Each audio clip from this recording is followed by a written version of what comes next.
جو تمہارے پاس مال ہے اس میں سے 10% صدقہ دو اور غریبوں مسکینوں کو کھانا کھلانا شروع کر دو، دولت بارش کی طرح برسے گی۔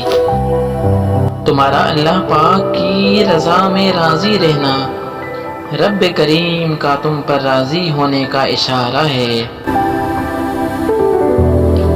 خواتین کے اچھے ہونے کا اندازہ ان کی اولاد کی تربیت سے لگاؤ۔ روزانہ نیکیاں کرو اور دریا کے اندر ڈالتے جاؤ، اور جب کبھی زندگی کے اندر طوفان آیا تو یہی نیکیاں کشتیاں بن جائیں گی۔ لوگ اپنی شادیوں پر صرف مخصوص لوگوں کو مدعو کرتے ہیں، لیکن لوگوں کی خواہش ہوتی ہے کہ ہمارے جنازے پر پورا شہر اتر آئے۔ جس نے پریشانی کے اندر اپنی پریشانی کو سجدے میں رکھ دیا، وہ فقیر بہت دور نکل گیا۔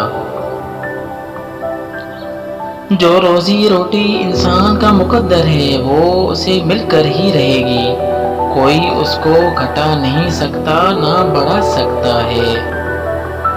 دوسرے کے گناہوں کو گنتے رہنے سے بندہ پارسا کبھی نہیں بن سکتا۔ ایک بہت بڑی تعداد ایسے لوگوں کی بھی موجود ہے جن کو سب کچھ سمجھ آتا ہے،